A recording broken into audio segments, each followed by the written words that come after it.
Generating traffic and sales can be a challenge for online merchants.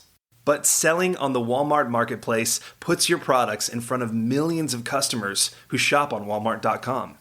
And right now, sellers who join Walmart Marketplace can save up to 50% on referral and fulfillment fees for the first 90 days. So get started today. Head over to marketplace.walmart.com/savings. That's marketplace.walmart.com/savings.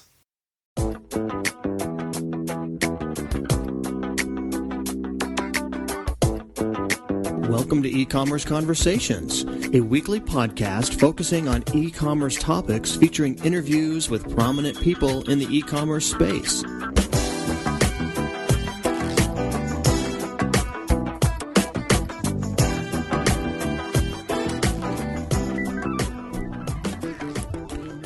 Welcome to E-Commerce Conversations by Practical E-Commerce. I'm Kerry Murdock. In the field of tracking and reporting on Internet activity, there's no more prominent name than comScore. It was founded in 1999 to track and report on e-commerce activity, and since then it has diversified to track online advertising, socializing, searching, and much more. It's now a publicly traded company too, and its Director of Industry Analysis is Andrew Lipsman, who tells us how it is that comScore knows all of that information. Well, Andrew, thank you for your time today. Thanks for having me. Sure. Andrew, what is comScore? comScore is a digital market intelligence provider, and we measure digital activity across the Internet and across the mobile landscape. And we provide that information for our 1,200 clients who use it to optimize their digital performance. So you mentioned research on Internet activity. I've been reading your press releases. They're very interesting. On October 31st, I believe there was a release that where you cited that global search was now at 100 billion searches per month. On August 10th, the press release said that second quarter of 2009 e-commerce sales were down. A constant stream of press releases, all of which I find interesting to read. My question is, how does comScore know all this? Well, comScore's information is fundamentally derived from a global panel of 2 million people who are under measurement. And they opt into our panel and download a piece of software that allows us to understand all of their digital behavior in an anonymous way. So we're only concerned with understanding what their consumer behaviors are, not who the individual person is, so that we're always respecting their privacy. How do you find those 2 million people? Well, we recruit very broadly across the web, across all sorts of sites, and we use a variety of different incentives that will appeal to different people. So one incentive we offer is that we will plant a tree in a third world country for every month that a person is in our panel.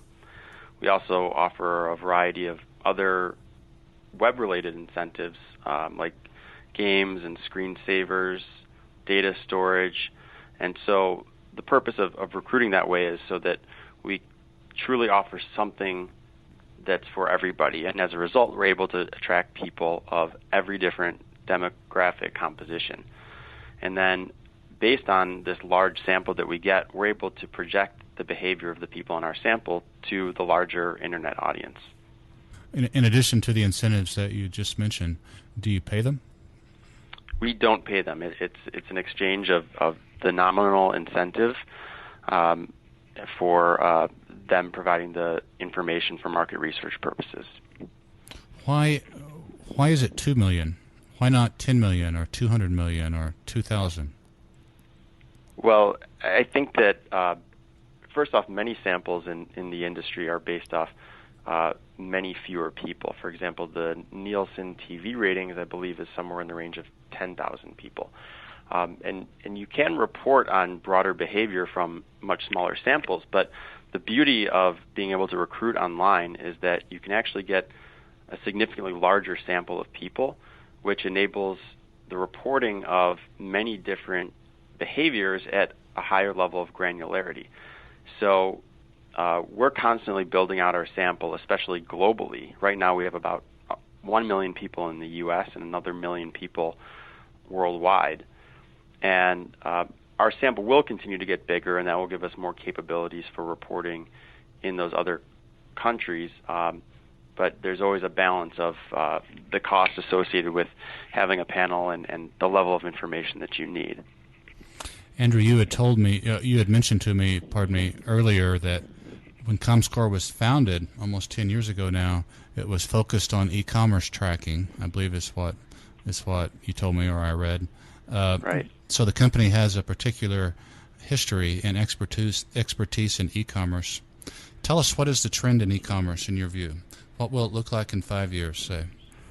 Sure. Well, comScore to date is the only company that tracks e-commerce, and we were actually founded to be a market research company that could track and report on this emerging behavior. It's also part of the reason why our panel is so big. In the early days of the internet, the number of people who actually purchased online was so small that it required a really big sample in order to be able to project that behavior to the total internet population. Now, e-commerce is a significantly bigger activity than where it was 10 years ago. And so with each year as e-commerce grows, we continue to see that we have the ability to look at much more granular detail in that space. You see e-commerce continuing to grow? Yes, I think that we historically in the past several years have seen growth rates in the 20 to 25% range annually. Within the past year or so, those growth rates have curtailed significantly due to the broader economic environment. So all of retail spending is hurting, as is e-commerce, but e-commerce is doing comparatively better to bricks and mortar retail business. Now, what's underlying the current trend, which is the growth rates have gone from being up about 20% to roughly flat, what's underlying that is actually an increase in the number of online buyers, but the average person is spending less per buyer. So the broader economic environment is depressing how much the average person is willing to spend online. But what's important to know is that the fact that the number of buyers is increasing tells us that this is still very much a growth channel. And as the economy rebounds, we can expect growth rates in this channel to continue. Maybe not at the 20% range that we've been seeing, but double digits is certainly well within the realm of possibility. Tell us a little bit about your company, comScore. When was it founded? Who owns it? Tell us how it makes its money. Well, comScore was founded in 1999. We're actually at our 10-year anniversary right now. It's a publicly traded company that is not owned by any larger conglomerate.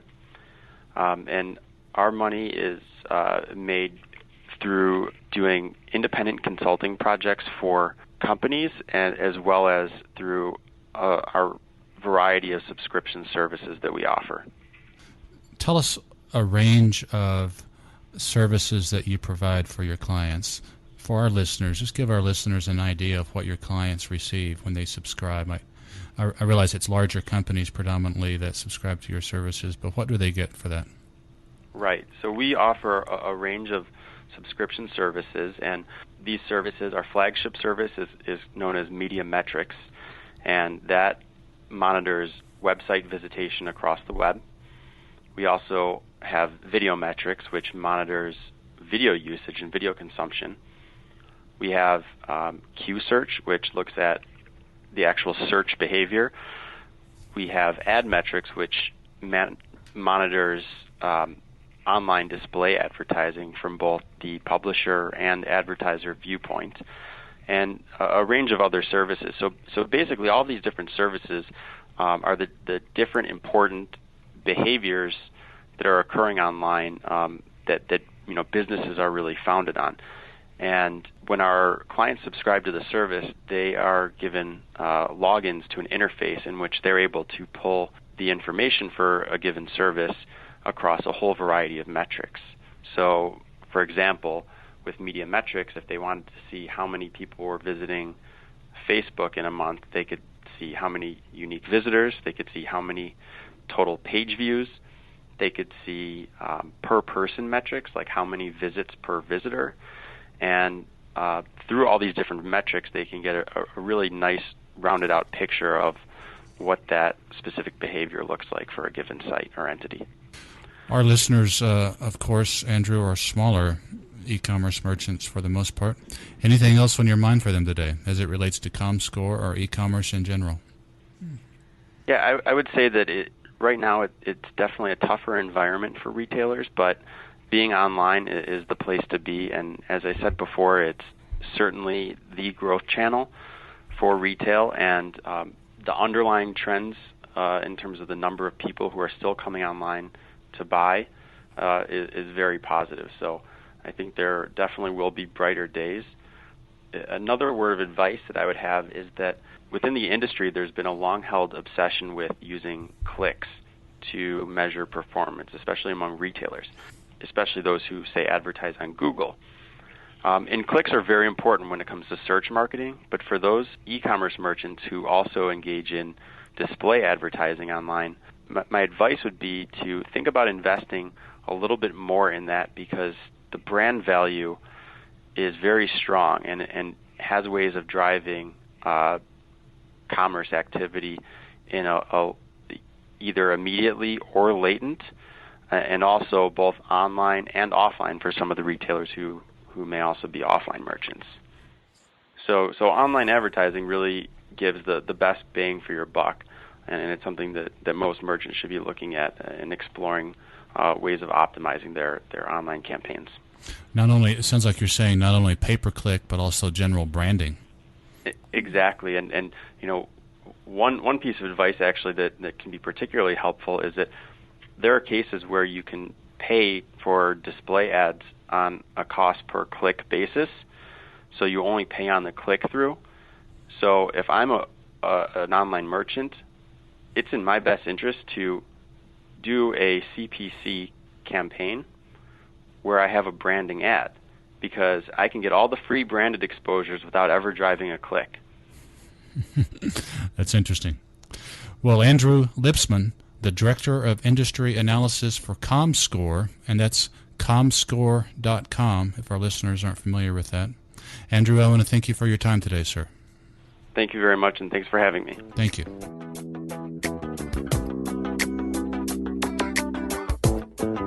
That's all the time we have for this week's e-commerce conversation. I hope you enjoyed it. Please tune in next week for another new episode.